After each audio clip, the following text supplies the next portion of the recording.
यहाँ वैशाख मास की कथा अध्याय 2 का विस्तृत वर्णन किया गया है। वैशाख मास की कथा अध्याय 2। भूमिका। सनातन धर्म में वैशाख मास को सर्वोत्तम महीनों में स्थान प्राप्त है। इसे धर्म, पुण्य और मोक्ष का द्वार माना गया है। पद्म पुराण, स्कंद पुराण, नारद पुराण आदि ग्रंथों में वैशाख मास की महिमा का विशेष उल्लेख है। इस मास में विशेष रूप से भगवान विष्णु की पूजा, गंगा स्नान, दान पुण्य, व्रत आदि का महत्व बताया गया है। वैशाख मास की विशेषताएं। वैशाख मास का महत्व इसलिए भी अधिक है क्योंकि इस मास में किए गए पुण्य कर्मों का फल सहस्त्र गुना बढ़ जाता है। इस मास में स्नान, दान, जप, होम, तर्पण, व्रत आदि विशेष फलदायी माने गए हैं। विशेष रूप से प्रातःकाल गंगा या पवित्र नदियों में स्नान करके भगवान माधव विष्णु की पूजा करने से मनुष्य समस्त पापों से मुक्त हो जाता है। कथा प्रारंभ। पुरातन समय की बात है। एक राजा था सत्ययुग नामक। वह अत्यंत धर्मपरायण, सत्यवादी और प्रजावत्सल था। एक बार वह अपने राज्य की सीमा में एक महान ऋषि मेधातिथि के आश्रम में गया। राजा ने उन्हें साष्टांग प्रणाम किया और निवेदन किया, मुनिवर, मैं अपने जीवन का परम कल्याण चाहता हूँ। कृपया बताएं कि ऐसा कौन सा व्रत या मास है जिसका पालन करने से मुझे मोक्ष की प्राप्ति हो सके। मुनि मेधातिथि ने प्रसन्न होकर कहा, हे राजन, तुम सौभाग्यशाली हो जो ये प्रश्न किया। वैशाख मास पुण्य महीनों में श्रेष्ठ है। यह मास भगवान श्रीहरि को अति प्रिय है। इस मास में जो व्यक्ति प्रातःकाल पवित्र नदियों में स्नान कर व्रत करता है, दान करता है, वह सभी पापों से मुक्त हो जाता है और अंत में भगवान विष्णु के धाम को प्राप्त करता है। राजा सत्ययुग की व्रत यात्रा। राजा ने मुनि के उपदेश को आत्मसात किया और वैशाख मास का व्रत करने का निश्चय किया। उन्होंने पूरे मास ब्रह्मचर्य का पालन किया, नियमपूर्वक सूर्योदय से पूर्व स्नान किया, तुलसी पत्र अर्पित कर श्रीहरि की आराधना की और प्रतिदिन ब्राह्मणों को अन्न, वस्त्र, जलपात्र, छाता, पादुका, चंदन, ककड़ी, घड़ा आदि का दान किया। राजा प्रतिदिन गौ माता की सेवा करता, गंगा जल से अभिषेक करता और भगवान के नाम का जाप करता। इस प्रकार पूरे वैशाख मास का व्रत पूर्ण श्रद्धा और भक्ति से किया। वैशाख मास की उपाख्यान कथा। एक समय की बात है, कुरुक्षेत्र के पास एक गांव में एक निर्धन ब्राह्मण रहता था। उसका नाम हरिदत्त था। वह अत्यंत गरीब था लेकिन ईश्वर भक्त था।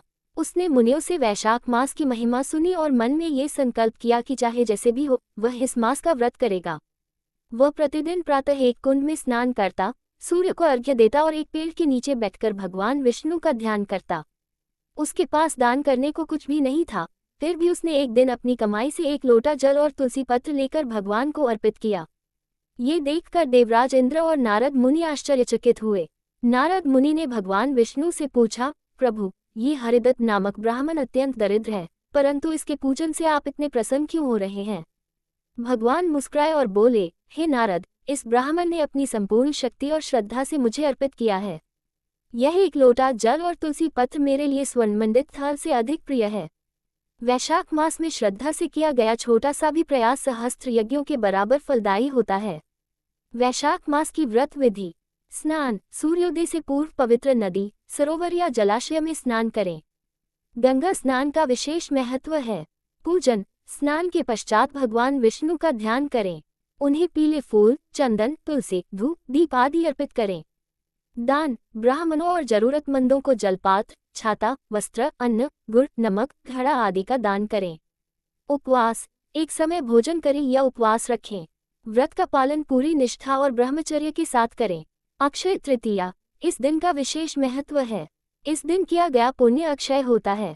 कथा का फलश्रुति। मुनि मेधातिथि ने राजा से कहा, जो मनुष्य श्रद्धा से वैशाख मास में स्नान, दान, व्रत, पूजन करता है, वह चाहे कितना ही पापी क्यों न हो, उसके सारे पाप नष्ट हो जाते हैं और अंत में उसे विष्णु लोक की प्राप्ति होती है।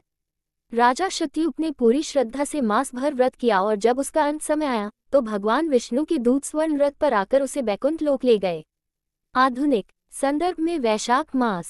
आज के युग में भी यदि मनुष्य श्रद्धा से वैशाख मास का व्रत करे, दिनचर्या में संयम रखे, सुबह स्नान करके पूजा करे और दान पुण्य करे, तो उसका जीवन पवित्र और सफल हो सकता है। निष्कर्ष। वैशाख मास धर्म, भक्ति और मोक्ष का प्रतीक है। इसमें किए गए पुण्य कर्म कई जन्मों के पापों का नाश करते हैं। यह मास सभी जाति, वर्ग और आयु के लोगों के लिए लाभकारी है। केवल श्रद्धा और भक्ति से कोई भी मनुष्य अपने जीवन को दिव्यता की ओर ले जा सकता है। अगर आप चाहें तो इस कथा को PDF में बदलकर भी भेज सकता हूँ या अध्याय 3 की कथा भी तैयार कर सकता हूँ। बताएं आपको क्या चाहिए।